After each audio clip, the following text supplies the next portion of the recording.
Hello, আসসালামু আলাইকুম ওয়া রাহমাতুল্লাহি ওয়া বারাকাতু। ওবায়দুল কাদের স্পিকিং।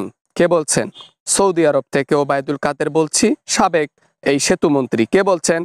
কিরে ওবায়দুল কাদের, তোর কোনো খবরই পাই না, পাত্তা পাই না। হ্যাঁ রে, বাংলাদেশে যাবি না নাকি? লকডাউন তো ব্যর্থ হয়ে গেল রে। 13 তারিখের লকডাউনে একটা লীগের পোলাপানও দেখলাম না। ও ম্যাডাম, আপনি আর লীগের পোলাপান দেখবেন কেমনে? তারা তো টাকার লোভী। তাদেরকে টাকা দেন, তারা গলিতে গিয়ে মুখ বেঁধে মিছিল করুক। এতে কার লাভ জানেন? ওই দেশেরই লাভ হচ্ছে, বুঝছেন? আচ্ছা, ওটা সামান্য টাকা পয়সা যাক ব্যয় করছে, ওটা কোনো ব্যাপার না। সামনে আবারও লকডাউন দেবো 20-25 তারিখে, দেখা যাক কি হয়। চল দেশে ঢুকবো একসাথে। সৌদি আরব থেকে আমার সাথে দেখা করায়। ও আপনি যান, আমাকে ডাক দিয়েন না, বুঝছেন? আমি যাব না। আমার মৃত্যুর ভয় আছে বাবারে বাবা। কোন রকমে বেঁচে এসেছি। ওরে বাবারে বাবা, জমের হাত থেকে ফিরে এসেছি, আরো যাবো ওই দেশে। আরে বেটা, তোর মতো নেতা তো আমার ডাইন হাত রে বেটা, ওবায়দুল কাদের। তুই যদি এরকম করে বলিস, লীগের পোলা পান্ডা তো এমনিতেই হাল ছেড়ে দিয়েছে, আরো হাল ছেড়ে দেবে। এরকম করে বলিস না, চল চল। ম্যাডাম ম্যাডাম, একটা জিনিস দেখতে পাচ্তেছি। আপনার পেটে ওটা কি? বালিশ নাকি অন্য কিছু? হ্যাঁ, কি হয়েছে ওইখানে? বাপরে বাপ, আকাম কুকাম করলেন কবে আপা? আর বলিস না, মোদির সাথে একসাথে থাকতে গিয়ে একটু ভুলভাল হয়ে গেছে। যাই হোক, ওটা কোনো পেশার নাই, ওটা সিস্টেম করে ফেলবো, সমস্যা নেই। এটা নতুন কিছু না, এটা আগের খেলা, বুঝিস নি? বলেন কি ম্যাডাম, লাস্টে এই কাহিনী? আপনার দ্বারা এত কিছু সম্ভব? ওরে বাবা রে বাবা, শিয়ানা খেলোয়াড়। হ্যাঁ, সিস্টেমে পার্মানেন্ট থাকার জন্য পেটে নিয়ে নিলেন। না বেটা, পার্মানেন্ট থাকবো কেমনে? দের বেটা দের, কি এগুলা ভাবিস তোরা? আরে এটা তো ভুলভালে এসে গেছে। যাই হোক, দেশের কথায় আসি। লকডাউন কবে দেবো বলতো দেখি? লকডাউন কবে দেয়া যায়? ম্যাডাম ম্যাডাম, একটা কথা বলি, মন দিয়ে শোনেন। লকডাউন ফকডাউন বাদ দেন। লকডাউন দেয়া যাবে না। লকডাউন দিয়ে লাভ হবে না। দেশের যেগুলো আমাদের লীগের পোলাপান আছে, ওরা আপনাকে চুনা দিচ্ছে।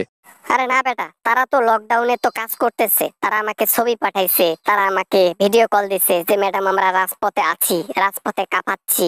তারপরও কি অবিশ্বাস করা যায়? আপনাকে গলির মধ্যে থেকে কয়েকজন পোলাপান পিকচার দিল আর বলল রাজপথ কাঁপাচ্ছে, আর আপনি সেটা বিশ্বাস করলেন? তারা শেয়ান মাল, টাকা খাচ্ছে টাকা। আর ব্যয় করিয়েন না, বুঝছেন? কয় টাকা আর খাবে রে ওবায়দুল কাদের? কোন রকমে খালি যদি একবার দেশের মধ্যে ঢুকতে পারি আর দেশের মধ্যে ক্ষমতাটা নিতে পারি, তাহলে লাইফ একদম ঝাক্কাস হয়ে যাবে। জনগণ কিন্তু আপনার জন্য অপেক্ষা করতেছে ম্যাডাম। ভুলভাল করিয়েন না। এইভাবে হুট করে বাংলাদেশে ঢুকলে তাহলে এমনও হতে পারে ডিরেক্ট আপনাকে পাঠাই দিল উপরে। কি বলিস রে ভাই, এটা তো ভাবি নাই। যাই হোক, দেখে শুনে পা ফেলাবো, সমস্যা নেই। তবে হ্যাঁ, লকডাউন আমাদেরকে আবার দিতে হবে। লকডাউন ছাড়া কোনো কিচ্ছু দেব না আর। লকডাউন দেন, বেশ বেশ ভালো কথা, কিন্তু টাকা পয়সা পোলাপানকে বেশি দিয়েন না। কারণ তারা টাকা পয়সা নিয়ে গাঙ্গে মারিয়া দিব, বুঝছেন? তারা টাকা পয়সা আপনার পিছন নিতেছে মেরে। তারা যাই হোক, মাঠের মধ্যে যে আছে এটাই তো অনেক বড় কপাল। লক্ষ লক্ষ কোটি টাকা আছে আমাদের কাছে। একটু ছোটখাটো ব্যয় করলে তাতে সমস্যা কোথায়? আস্তে আস্তে দল আবারও বড় হবে। দল বড় হয়ে লাভ নাই ম্যাডাম। আর আমরা ক্ষমতায় যাইতে পারবো না। বিগত 500-1000 বছরেও আমরা দেশে যাইতে পারবো না। আওয়ামী লীগ হয়তোবা কোনো এক সময় দাঁড়াবে, কিন্তু আমরা থাকবো না। তাই চেষ্টা করিয়েন না অযথা। মিশো মিশো জীবনটা দেওয়ার দরকার আছে।